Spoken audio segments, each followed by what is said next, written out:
And it was really, really challenging because that pregnancy, I was just nervous and fearful because of what I had just been through. And like, I don't think I like had time for mentally prepare to be pregnant. So it was a really hard pregnancy. I was very sick, very stressed. And I, even up to like being 8 months pregnant, I was like refraining from like being excited. Oh, wow. Because I was just like, something's going to happen. Something's going to go wrong. And I remember I was cooking dinner and I just started crying because I just felt the presence of the Lord so greatly. And he was like, your baby's name is Jasper and he is a treasure. Sorry. But it was so vivid. And then we ended up naming him Jasper. I was like, that's his name. Wow. Yeah.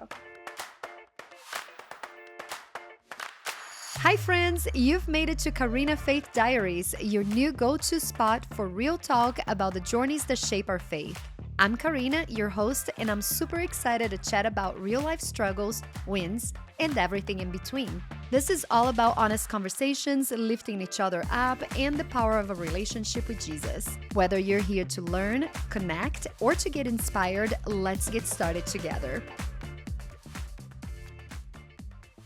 Welcome back, you guys. Today we have Heather here, and she has a great story to tell. So we are going to dive right in and welcome, Heather. Thank you for having me. Of course.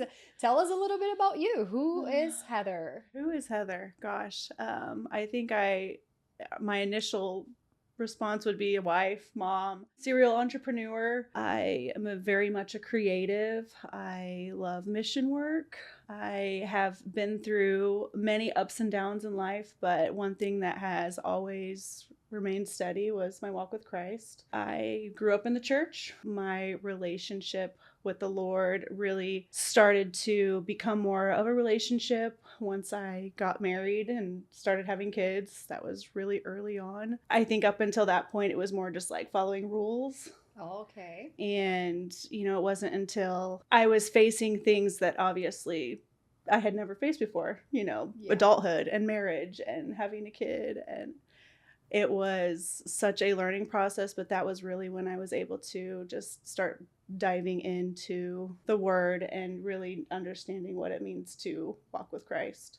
So do you think that that's where it's like a big pivot? Like once you dive into the word, that's your life changes with Christ. Do you? Yes. And I think it's just like something that my dad would always say was Bible meant your basic instructions before leaving earth. Oh, it was like, I love that. So he was like, if you ever have a question or if you ever are confused, you'll find your answer there. Mm-hmm. At first, it was kind of just like you read a scripture and you're like, how in the world? What does this even mean? Yeah. As your walk grows deeper and your relationship grows deeper, those words actually become applicable to your life and your seasons. And that's just part of like the spiritual growth. Sure. Yeah. In Revelation too, right? I mean, we're taught now, I never knew this growing up, but once I was an adult and started going to church and learning more about God, we should ask for revelation from the Holy Spirit when we open the word, and the word will come to life for us. Yes. Right? So I think there's a difference, because a lot of people struggle with opening the Bible. Oh gosh, I can't understand anything. I completely relate to that. I could not understand anything either, but it will make sense if you keep on showing up and reading it. So you grew up in church. Your entire family were Christians then, yes. to me. So you guys were just in a church that was more rule-based, or is it just something it was Baptist. Where did you find your husband? Did you? So we actually met in Alaska. Oh, wow. I'm a military brat. So I moved around a lot and was very much, had to adapt to change. And, but he was also in the military. So I ended up there because my dad was stationed there. We actually met the day before he left for Afghanistan. And I had a pretty serious boyfriend at the time, but he was being deployed with his roommate who was my best friend's boyfriend. So there was that connection, and it was kind of one of those like, hey man, like, nice to meet you. Good luck. Wow.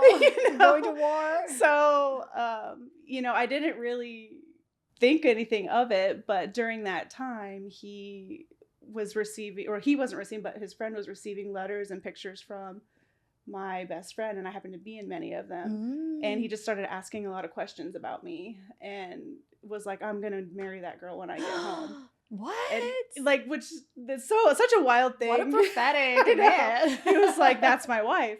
And so we became really good friends when he came back. It was like instant connection, best friends, hung out all the time. And in less than a year, we were dating, engaged, and married. What?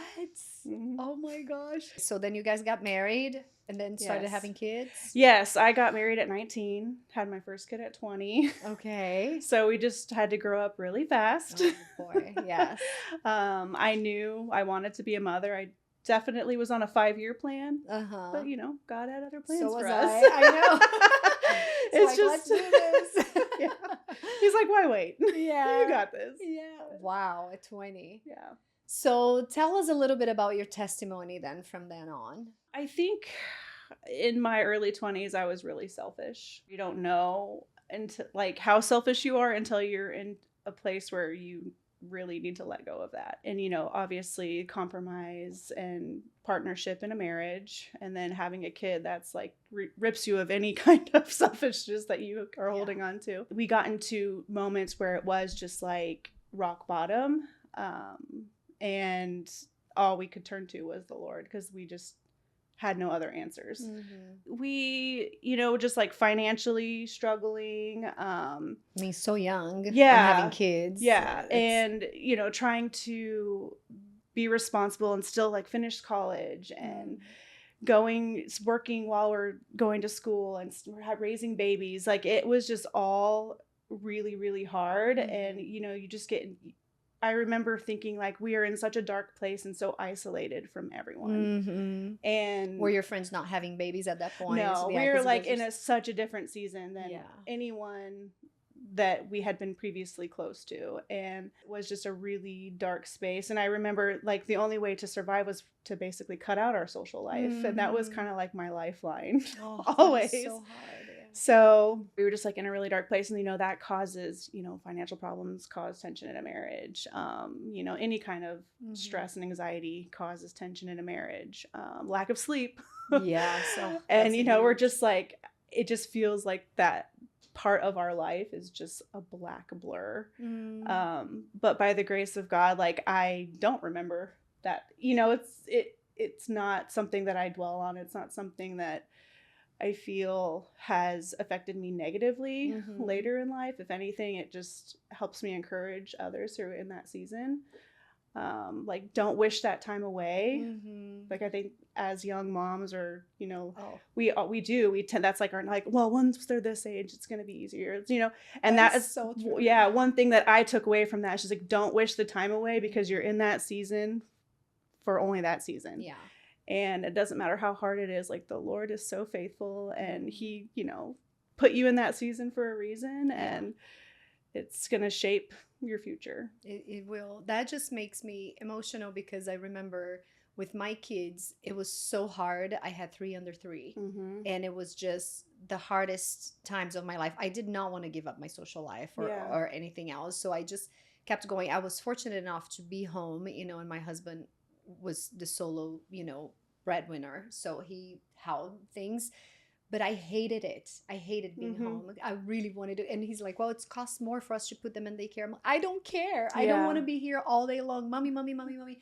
It was so hard. And I had no adult interaction until he got home, and he was tired. And I would just be with them. I would go to the garage, call my mom, get a bottle of wine, and just smoke cigarettes. Yeah. For hours on end. And it's such a sad life, but I was so wishing that away.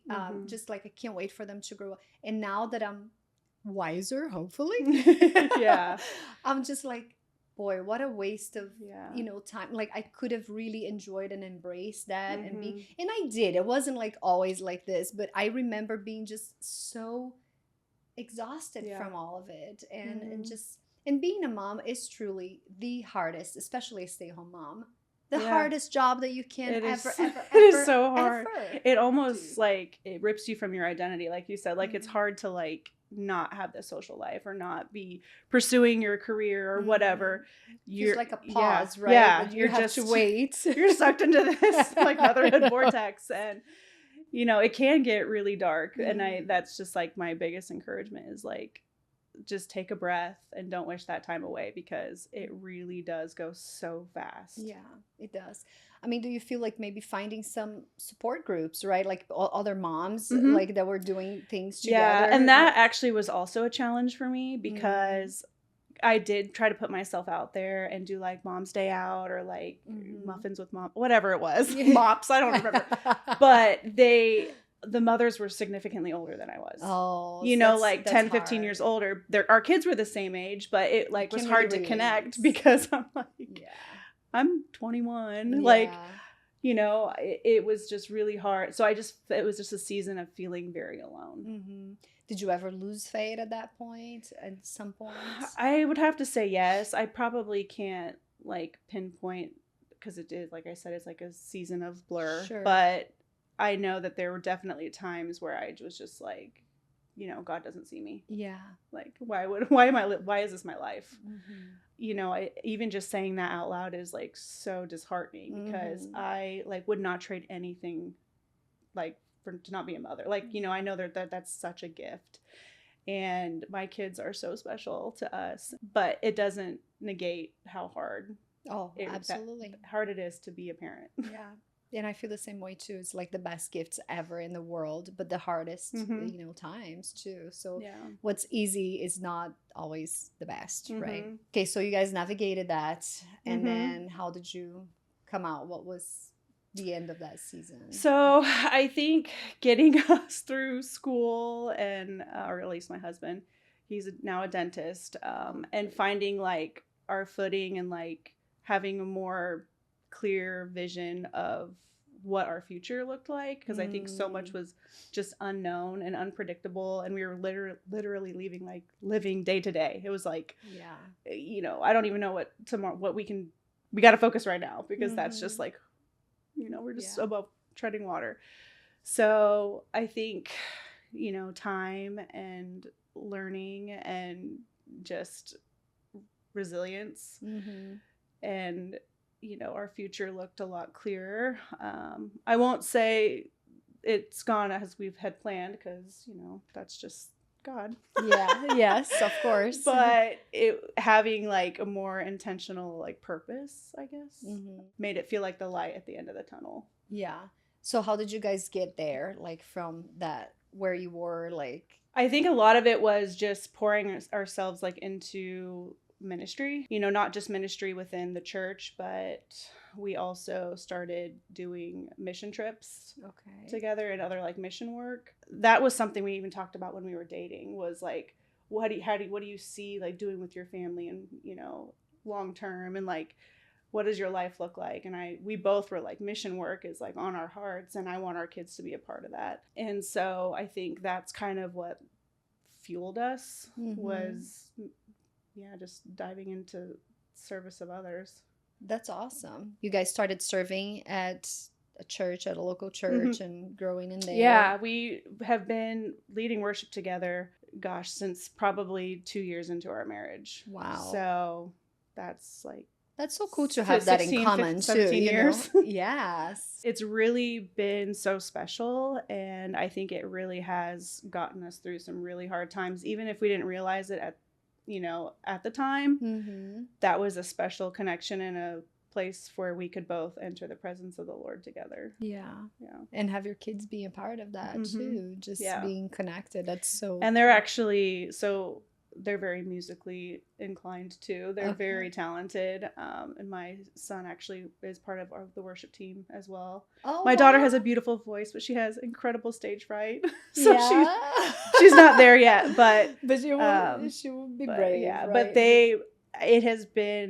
it's one thing to be a part of ministry and serve, but to see your kids do that is like next level. It's a whole nother, like it's just unimaginable and unexplainable, but it's just the level of pride that is just, Yeah, like you're like, if I've done nothing else right, at least they love the I, Lord I, and they want to yes. serve. Like, Yes, no, that is huge too. I totally relate with that because my youngest is really on fire for Jesus right now, and he's hmm like making his lifelong mission to just go and evangelize his friends, and he's be really connected with other like-minded, people. And to me, when I pray too for like my list of wishes, I'm like, but God, the best thing and the most important thing is that my kids love you, and yeah. they already do. And so if nothing else Uh-huh. comes from you, that's I already have the biggest thing, because Yes. it is just so, it just makes you feel like all of hmm those moments of darkness, all the Yeah. hard work paid Right. off, right? Oh, for sure. And I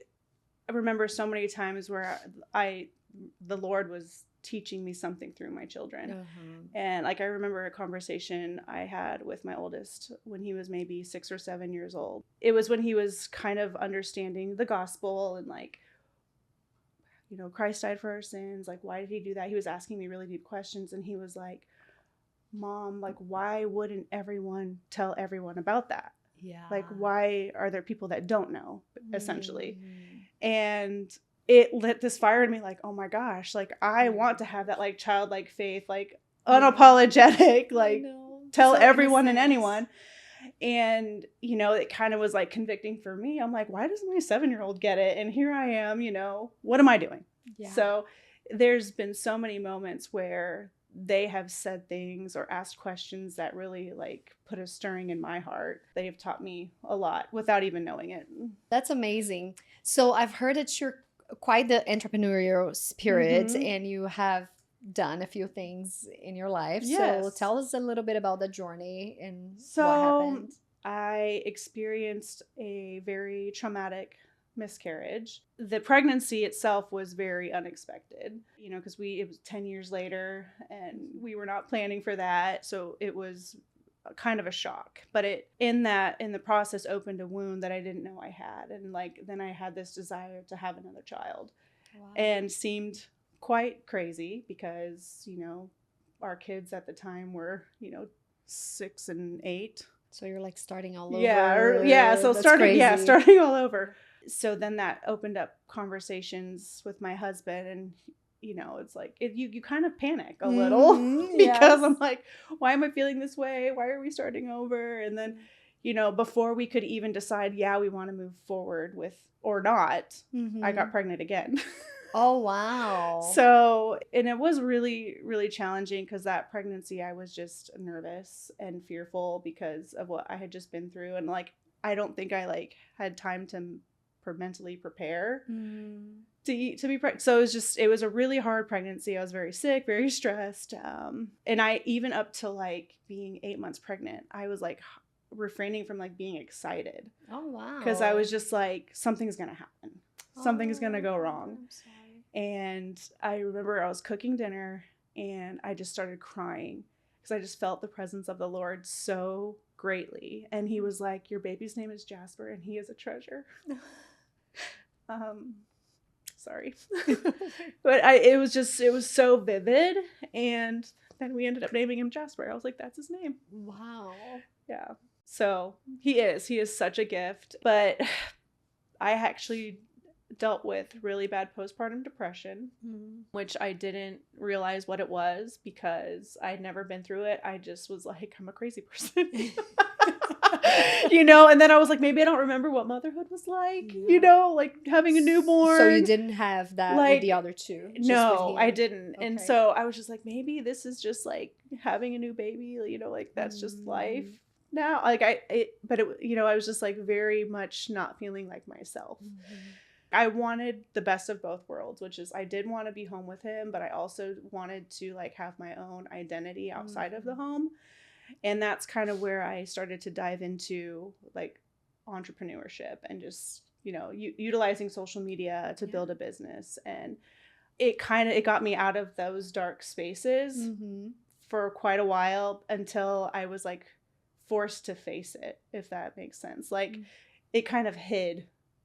It hid my problems. It like helped me suppress. You were trying to mask it with something exciting and not really resolving your problems. Because I thought it was just like, oh, I'm in a funk kind of thing. Okay. I didn't realize how deep that darkness and like my issues were until Wow. probably 3 years later. And I was having these like really scary, I call them pre-suicidal thoughts, because it's like, I'm like, I would just be staring off into space and be like, I wonder if anyone would miss me if I wasn't here. You know, like things like that. And then that really scared me. Yes. And I was just like, What are why, these coming from? where is this coming from? Like, I'm so loved. I have a beautiful family. My business is thriving. Like, but it was like, it was just complete darkness, but it was like such a wake up call. And I finally like told my husband, I was like, something's wrong. Like, I need help. Yes. Oh my gosh, good for you. Yeah. That takes courage. And it is. It was. I remember thinking like, I've watched other people walk through this and not get help. I'm not going to be that person, and I want to be able to heal from this and speak life into it for anybody else. Like, you're not crazy. Yeah. You are not crazy. This is something real. This is something that's happening to your body and your mind, and it is. You know, you're not a crazy person. This happens with sin too. Like, once you speak it. And like give it less power, then you can start that healing process. And like, you know, I was gonna say that as like, I'm glad that you didn't entertain that thought, because I feel like that thought is definitely from the enemy, but a lot of us, you know, entertain that, just like sin. Like you said, if you entertain that, you're gonna end up going in there. But if you just quickly be like, hey, this is not from God, this is not God's, you know, that's not what he wants for my life, and so quickly get out of this, then you can find help and try to heal. And speaking, I do agree too, it's like confess your sin to another person, and then you can heal together. Okay, so then you got involved in this, you know. So I was a part of network marketing, which was, it kind of all did flow because I went to cosmetology school right out of high school. So I was a hairstylist. And then I worked for a local photographer as a stylist and assistant. And then it was a hair care company. So it kind of all just like piggybacked. It piggybacked off of each other, and it just made sense. And then I built with that brand for 7 years. It was a very successful, very lucrative business. And then probably 2 years ago, I started to feel very like unsettled.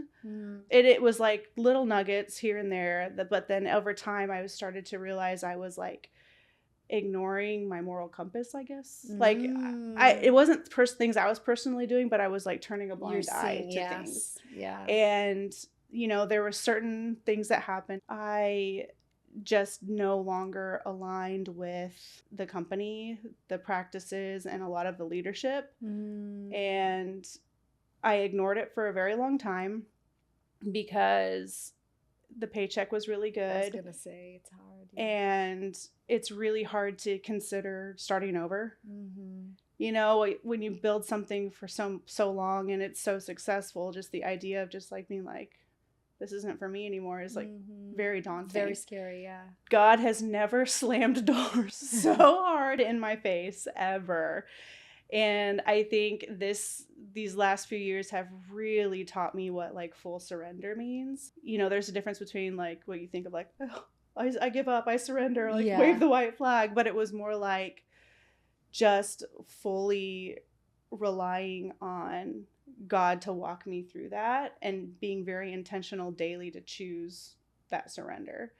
It's not just, you know, laying down and being a doormat. It's like, you know, you're actively like God's holding your hand and carrying you through it. You're actively, it still requires action. You still need to do it. He's not gonna go in there and say it for you. Right. So it was getting out of some toxic relationships, toxic work environments. You know, I definitely lost some friendships and became the villain in a lot of people's story.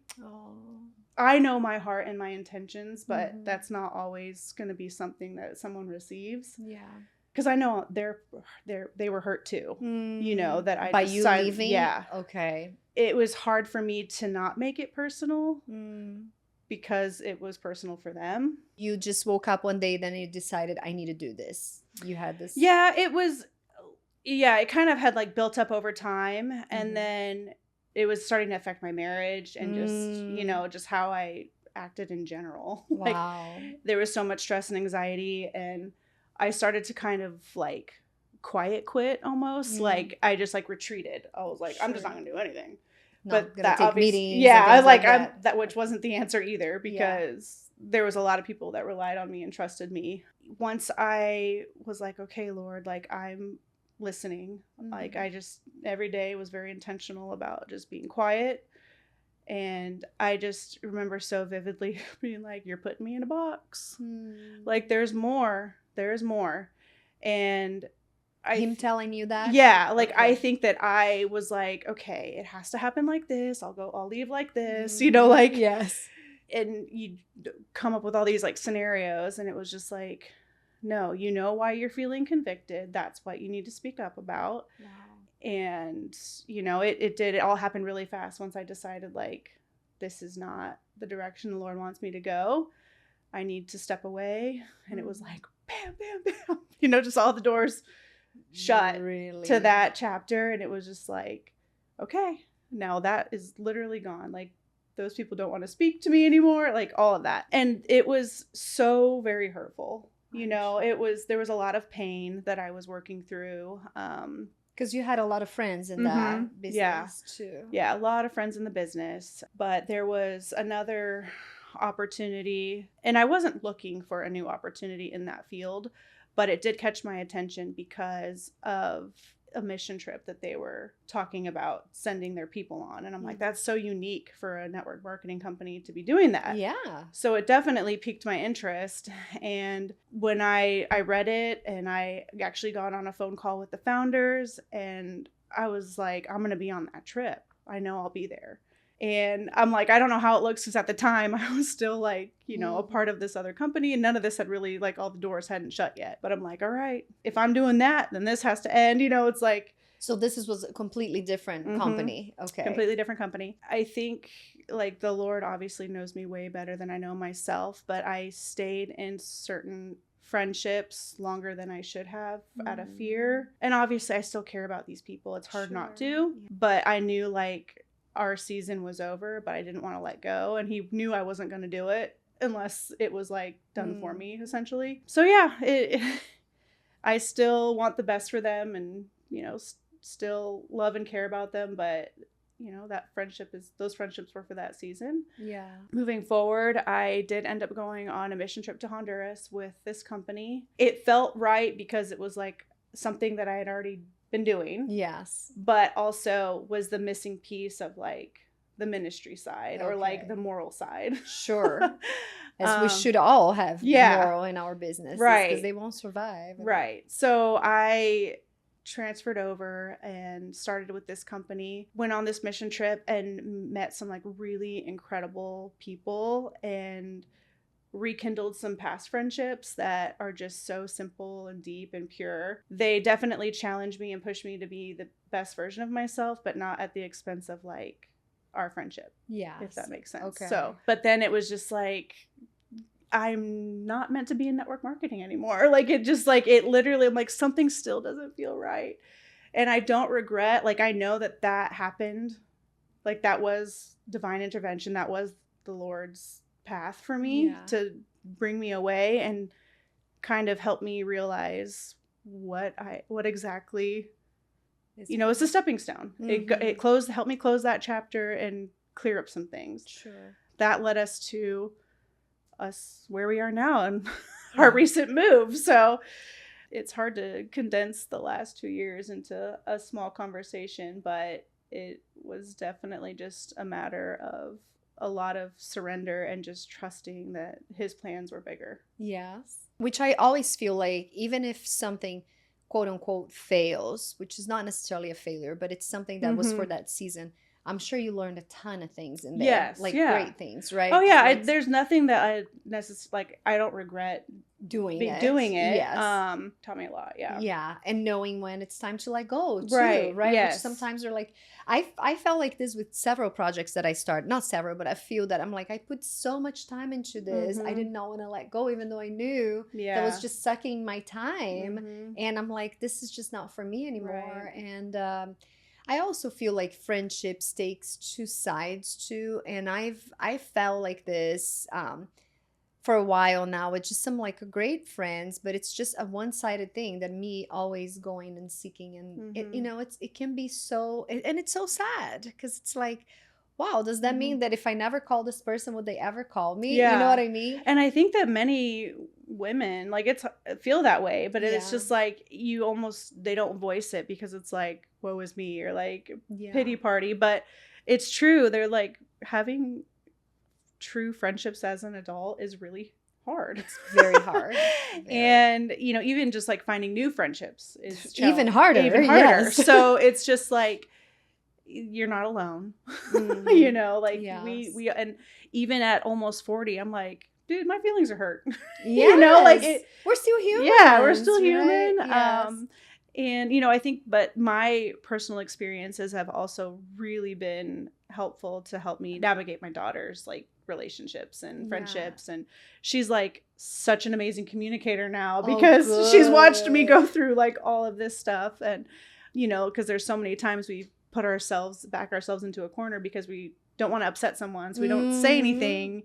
And that's it just the worst thing. yeah, you can it just do. snowballs. And now it's like I'm not about that. I'm like, if you love me, like tell me if I've hurt you. If and I will do the same. I don't want you walking around like upset because I accidentally, if I said something or did something that hurt you and you didn't tell me, like that's not like we're done with that. That's like so childish. And like I just want friendships where I can be honest.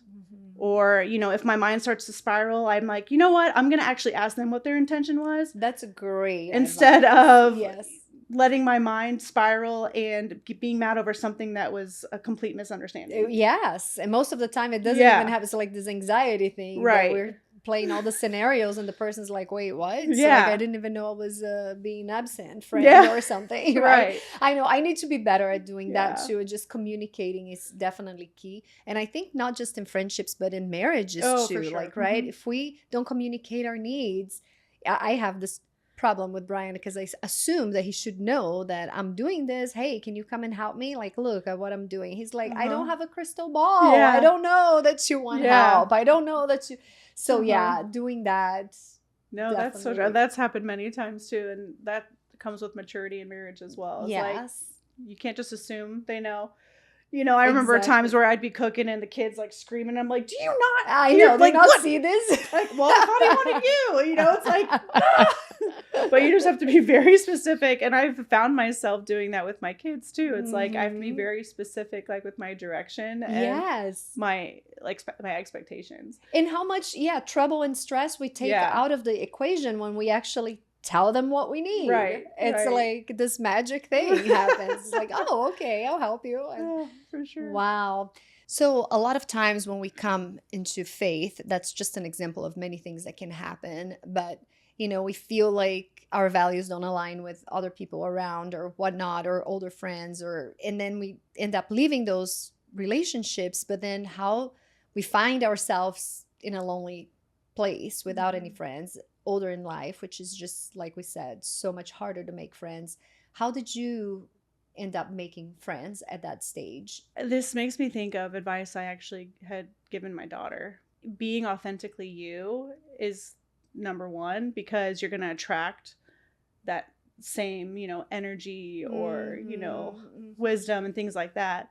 Do the things that you love, like whether it's bowling. I don't know why that was the first thing I thought of, but bowling, or working out or, whatever it is, like do the things you love and pay attention, to who's around you. And, something I always tell my daughter is like, look to see who's alone. Yeah. And because you want them to feel less alone. And so like whether she goes to like a youth group or, anything, it's like a natural, it's like second nature for her. And I'll be like, hey, come sit with us. So it's just really putting yourself out there, almost like you're dating, but just constantly remembering that there's many women out there who are feeling the same way.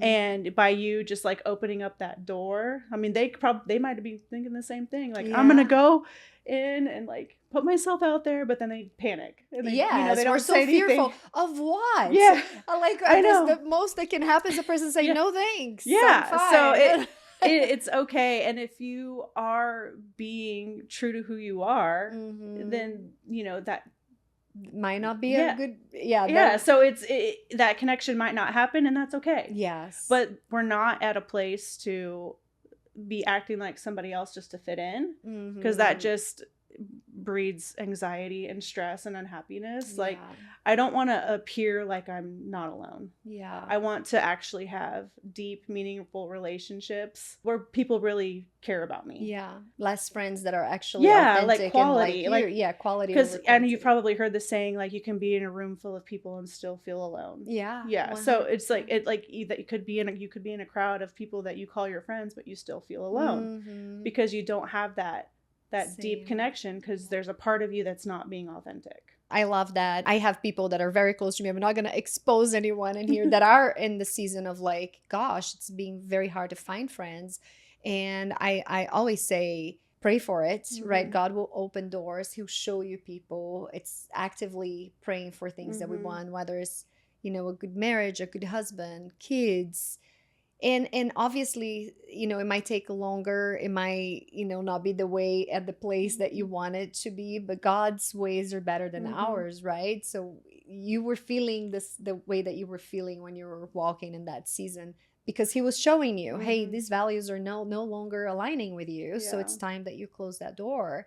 And I do believe that praying over all of this, everything in our lives, God will bring it for us. I definitely think there's no harm in praying for new friends. Yes. God answers prayers in ways that we never expect. I think we always kind of like put an expectation out there, or like, we're like, yeah, that person would be a good friend, or would be really good in this season, or whatever. We kind of have this like preconceived idea of like what his answer is going to be. But if you're in a season of prayer and fasting or whatever, like, your blinders are kind of more off. Yes. And you see the potential and opportunities and situations that you may have been blinded to before, because you weren't, actively praying on it. Yes. And silencing the world and being distracted. That's another thing that's being my enemy. I've discovered this in my season of praying and fasting, that distraction has been my worst enemy. It's just watching things all the time, playing, even if it's a YouTube. I'm like highly addicted to YouTube. I love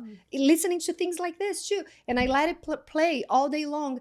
And this is wonderful. But if it's intentional, let me sit down, or let me listen to one podcast, boom, turn it off, move on to something else, and not like something on repeat. Even like a good thing that it's too much is not, it's harmful, right?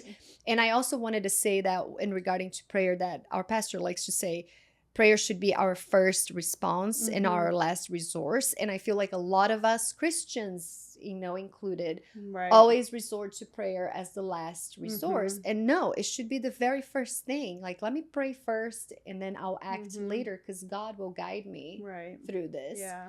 So now, where do you find yourself? So we recently moved. We bought a farmhouse with a lot of land. Oh my gosh. And we will be opening a venue.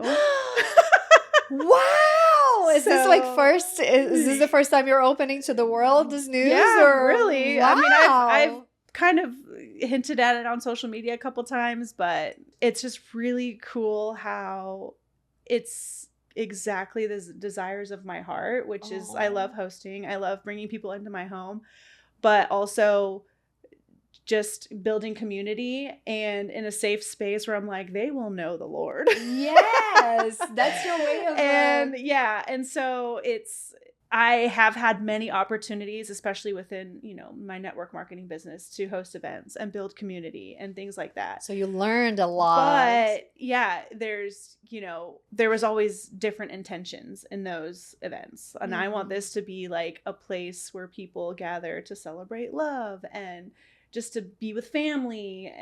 And I never even was pursuing, I wasn't even pursuing this. It wasn't even on my radar. Really? But it's just one of those things where, same thing, I was putting God in a box, and I was like, I remember laying in my bed like, what am I supposed to do with my life? After, I had gone through the two companies, and I was kind of like trying to find my way again. Yes. thinking that another company would be the answer. Right. And so then I was like, well, we've always wanted to do like Airbnbs. Maybe I'll do that. You know, you start going through all these things. I'm like, we're going to consolidate our debt. We're going to live minimalist. You know, I just like, it's like one extreme to the next.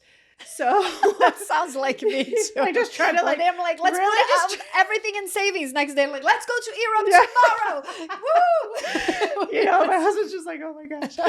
So, you know, it was just like a lot of prayer. And then I'm like, okay, I think Airbnb, that sounds like something I can do. I can still work from home. It gives us, you know, just that's the entrepreneurial spirit, just like serial entrepreneurial. I'm like, oh, okay, next opportunity. So we kept making appointments to see these Airbnb, like see these potential places. And I'm like, like again, door after door is being shut. And I'm like, this has been on the market for a year. How does it now, as soon as we schedule a showing, you know, somebody comes in and puts in an offer. And we're like, you know, it was like, you know, the inspection went wrong, or like it was like always something. And then so then I had like a tantrum, and just like laying in my bed, and I was like, okay, God, I need help. Like I really thought that this was the plan, but apparently it was mine. And you know, it was just wait, like you know. And so I deleted all of my like parameters on Zillow, and was like, okay,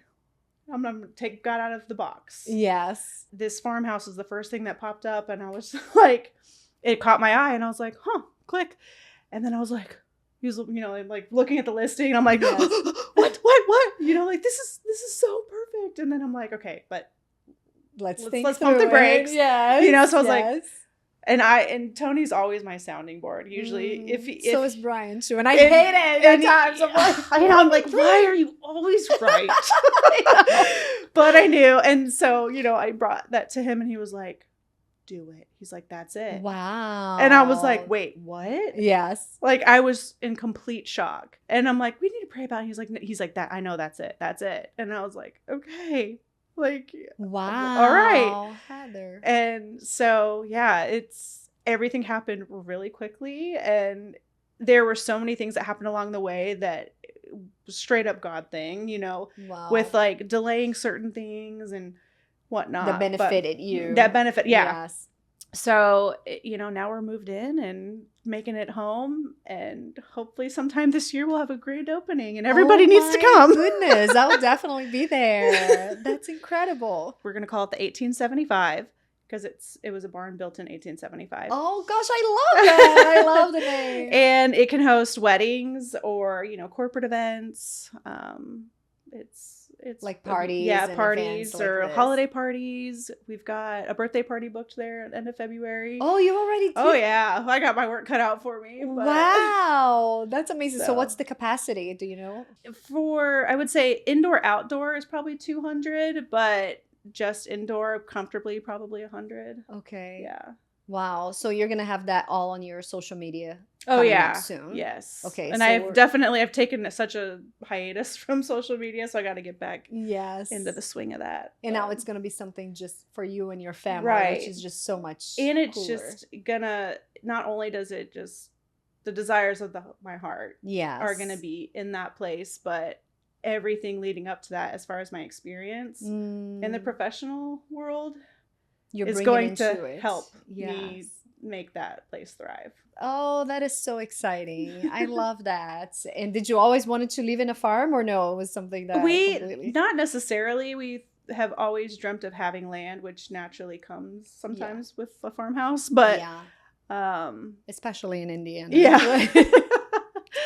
It's been a dream of ours to have land, but that hasn't really ever been ideal, you know, or in the cards for us, but well, that's amazing. Congratulations. Thank you. And I just loved, you know, your entire journey brought you to where you are right now. And that's not the end of it. It's just the beginning of something so incredible. Yeah. But nothing is wasted. I like to say this a lot for God. Like there's a saying that this girl I heard, she's a Brazilian, and she says, nothing is in vain. If it's not a blessing, it's a lesson. Mm-hmm. And so whatever it is that you're walking through in your life right now, just know that there's a big lesson in there. And the hardest moments of my life, that's just one thing. One of my spiritual gifts, I think it's faith, like radical faith. And I love that because I do, and I proclaim that out loud. Lord, I know that this is a lesson, Mm-hmm.